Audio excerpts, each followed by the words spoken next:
Hello, welcome to Gen Z Finance. I am a younger millennial, older Gen Z documenting my personal finance journey here on YouTube. So today I got my first paycheck of February 2023. I was going to go ahead and take you into YNAB, which stands for You Need a Budget. It is the budgeting software system that you see on screen here and what I use to manage all my money. So I'm going to take you into my budget and show you what I do when I get paid. Okay, so the first thing that I always do when I get paid is I make sure that all of my accounts are up to date. So that means I've entered in any transactions that may have happened and any spending that I have not already entered. So we're gonna go first to my checking account, and this was my paycheck for $1603.78. That's after all deductions, health insurance, 401k, taxes, things like that, obviously. So is my account 38705? It is, so that's done. Next, I'm gonna go ahead and open up my credit card app. And again, make sure I've entered in all of the transactions on that account. So the last transaction I have here before this Netflix one was for $966. So I did have some since then. So on the first, Actually tried Popeyes for the first time. I got some really good Popeyes for lunch, $12.57. Saving had another. Let's see, on the 6th, I did a Starbucks reload for $15. And then case for my laptop because my old one is like falling off. So I'm just gonna put this under miscellaneous new laptop case, and that was $13.96. those three things cleared. So is my account at 46544. And then this Netflix, it hasn't hit my credit card yet, but that should be a charge that hits it today. And then if I look at my other card, 13542, that is correct. That's good. And then we'll just open up my Discover card because it looks like I have a new transaction on that as well. So 6434 I should have. So let me know if you experience this too. If you have like the Discover It credit card, I think what's happening is the only recurring charge that I have on this credit card is for my Apple storage for 99 cents a month. And sometimes they don't actually like charge me for that. If that's the only thing on my credit card statement, then they give me like a balance credit of like that 99 cents. So they never actually take the money from my checking account. I think it's because it's such a small balance that it's literally like not worth processing fees to like pay it off. So let me know if that happens to you too. So I actually am going to delete this charge for this 99 cents because they didn't actually charge it. So then I'm going to clear this, and I think reconcile 6434. Yep, that's it. All right, so that's everything on my budget accounts. So then we're gonna go to my tracking account. So this is where I just keep track of my 401k contributions, my HYSA contributions, all of my asset accounts pretty much. And so since I got paid, obviously money went into my 401k. So we're going to approve that. It was going to be $808.97. And that does match what is on my payslip. So we're going to clear that. And then I will not be reconciling this account yet. I only reconcile my tracking accounts once a month at the end of the month, and that helps inform what my net worth was for the month. So again, my HSA contribution, so that cleared as well. Okay, so now that all of that is out of the way, I can go into my actual budget page now and budget out this money.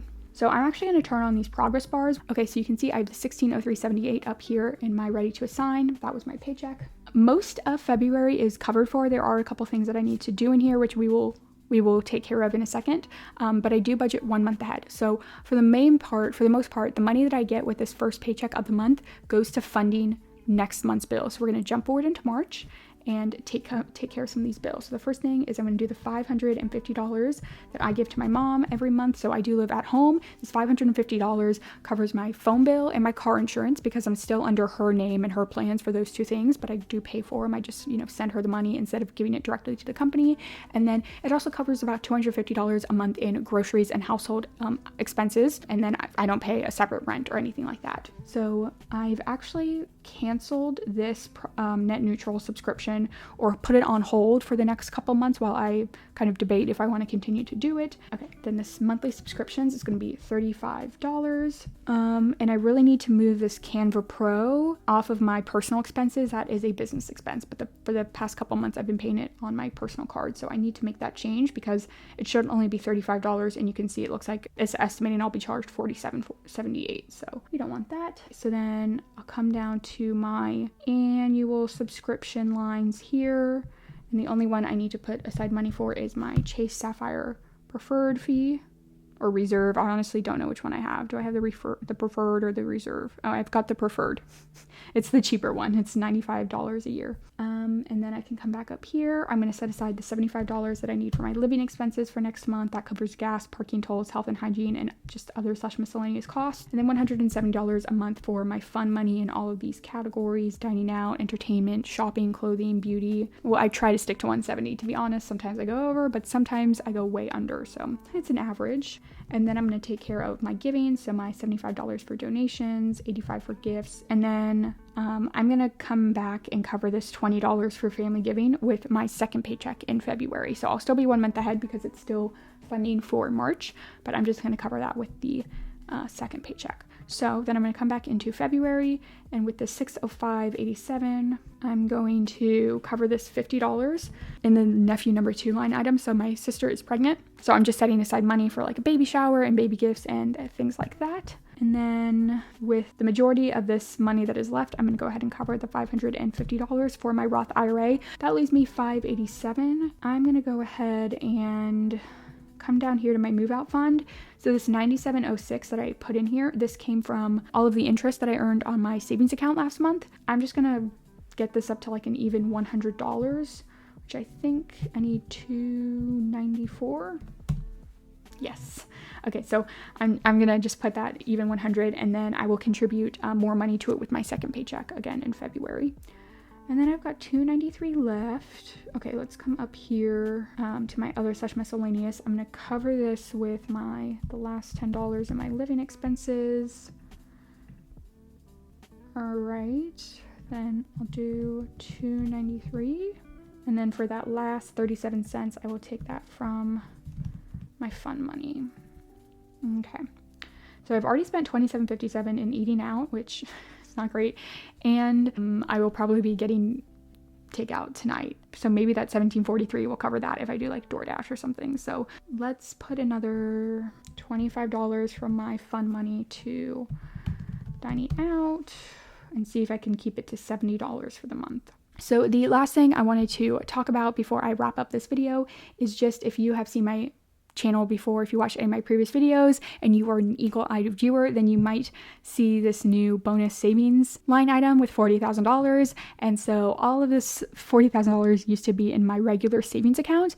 Now my regular savings account is technically high yield. It's just not the highest yield. I think they recently bumped up to like 2.95% interest, which is really good, but I could do better. And especially when I had $40,000 in cash, like I just was like, okay, I really need to make this money work for me. So I did go ahead and open up a Wealthfront account. I think they call it an individual cash account, because their standard interest rate right now is 4.05%. And then if you open it with, like, I used a referral link of someone's referral link, and so I got an extra 0.5% for 3 months. So right now my interest rate is 4.55%, which is really, really good. So I think for February alone, even though I didn't have it in there for like the whole month, I should get something like $126 in interest, which we just talked about how I got like $97 in interest last month. So that's like almost an additional, what, $30? And then if the rate stays the same and I have a full month of that in March, that would be like closer to like $140 or something like that, I think. So I really am liking Wealthfront so far. I've only really had it for like this 1 week, but I will leave a link in the description box down below if you're interested in that. Like I said, you would get an additional 0.5% for 3 months if you use that referral link. And then if you like it and you want to share Wealthfront with other people, if they use your link to sign up, you get an extension of that 0.5% increase. So if you're interested in that, I will leave some information in the description box down below. And then I think that's going to be it for this video. Thank you all so much for watching. Please make sure you're subscribed to my channel. I will be doing a January net worth update video, as well as a what I spent and made in 2022. So stick around for those. As always, I hope y'all are staying safe and healthy, and that you have a good day.